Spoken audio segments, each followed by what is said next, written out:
Hello guys, welcome to our channel. आज हम class 11th की केमिस्ट्री का chapter number 1 some basic concept of the chemistry का exercise number 1.3 करने जा रहे हैं। Let read the question. Question के अंदर हमें कहा गया है, determine the empirical formula of an oxide of the iron which has 69.9% iron and 30.1% dioxygen by mass. Okay, तो हमें क्या बोला गया है कि हमारा एम्पेरिकल फॉर्मूला बताओ। एक ऑक्साइड है आयरन का, उसका एम्पेरिकल फॉर्मूला बताओ अगर उसके अंदर 69.9% जो है वो आयरन है एंड 30.1% जो है वो क्या है, डाई ऑक्सीजन है बाय दी मास। ठीक है, हमसे उसका क्या पूछा गया है, एम्पेरिकल फॉर्मूला। तो सबसे पहले तो एलिमेंट लिख लो कि यहाँ पर तुमको एलिमेंट कौन कौन से गिवन है।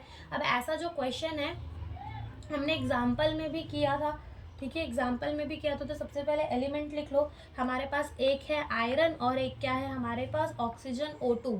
ठीक है, फिर उसके बाद यहाँ पर इसका क्या लिख लो, एटॉमिक वेट लिख लो, एटॉमिक मास लिख लो। तो आयरन का कितना, अरे सॉरी, एटॉमिक वेट लिखने से पहले यहाँ पर क्वेश्चन के अंदर हमें इसके मास लिख लो। ये जो एलिमेंट गिवन है ना, उनके मास लिख लो ग्राम के अंदर। अब ग्राम के अंदर कैसे लिखे, क्वेश्चन के अंदर तो हमें परसेंटेज के अंदर दे रखा है, तो इसको पूरा 100 मान लो। और ऐसा मान लो कि 100 अगर आप प्लस भी करोगे ना आयरन एंड ऑक्सीजन के परसेंटेज को, तो वो 100 ही आएगा। तो इस टोटल को 100 ग्राम मान लो। और ऐसा मान लो कि 100 ग्राम के अंदर 69.9 ग्राम क्या है हमारा, आयरन है, 30.1 ग्राम क्या है हमारा, ऑक्सीजन है। ठीक है, तो हम क्या लिखेंगे, वेट लिखेंगे यहाँ पर ग्राम के अंदर। तो हमारे आयरन का कितना हो जाएगा, 69.9 ग्राम हो जाएगा। ठीक है, और ऑक्सीजन का कितना हो जाएगा, 30.1 ग्राम हो जाएगा। ओके, अब इनके क्या लिखते हैं, एटॉमिक मास लिखते हैं। ठीक है, इनके क्या लिखते हैं, एटॉमिक मास। तो आयरन का कितना होगा, 55 ग्राम होगा एंड हमारे ऑक्सीजन का कितना होगा, 16 ग्राम होगा। अब इनके क्या निकाल लेते हैं हम, मोल्स निकाल लेते हैं। मोल कैसे निकालेंगे, गिवन वेट अपॉन में मोलार मास करके। ठीक है, तो गिवन वेट कितना होगा, 69.9 को हम क्या करेंगे, डिवाइड कर देंगे 55 के साथ। तो जो हमारा आंसर है वो कितना आ जाएगा, 1.2। ठीक है, 1.2 आ जाएगा, 1.27 आ जाएगा।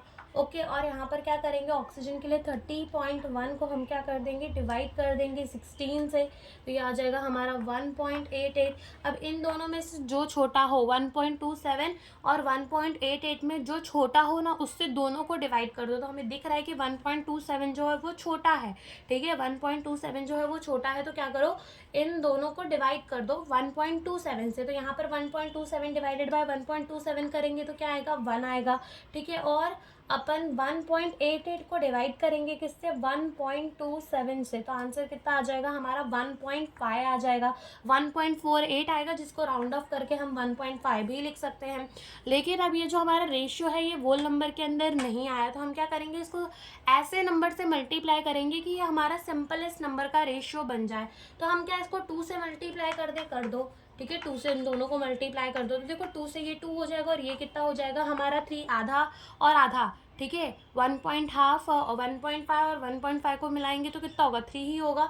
तो यहाँ से हमें मिल गया हमारा Fe2 रहेगा। ठीक है, आयरन कितने रहेंगे, 2 रहेंगे, और ऑक्सीजन Fe2।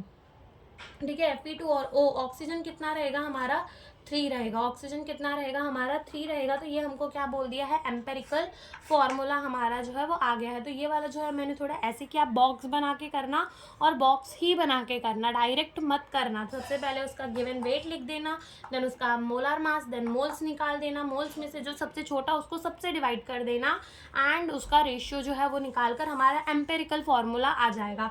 लेकिन यहाँ पर हमारा मॉलिक्यूलर फॉर्मूला नहीं पूछा। मॉलिक्यूलर फॉर्मूला पूछते तो क्या करते, इस पूरे के पूरे कंपाउंड का मोलर मास करते, डिवाइड में क्या कर देते इसका एम्पेरिकल फॉर्मूला मास, और हमें n मिलता, और जो n मिलता ना हम उसको एम्पेरिकल फॉर्मूला से मल्टीप्लाई कर देते, वही क्या होता हमारा मॉलिक्यूलर फॉर्मूला, जैसे हमने एग्जाम्पल पे किया था। ठीक है, तो यहाँ पे हमारे ये क्वेश्चन का आंसर आ चुका है। Thank you for watching the video. और यहाँ पर आप O2 ना लिख के डायरेक्ट ऑक्सीजन भी लिखोगे तो भी चलेगा। ओके, तो यही हमसे इस क्वेश्चन के अंदर पूछा था। Thank you for watching the video.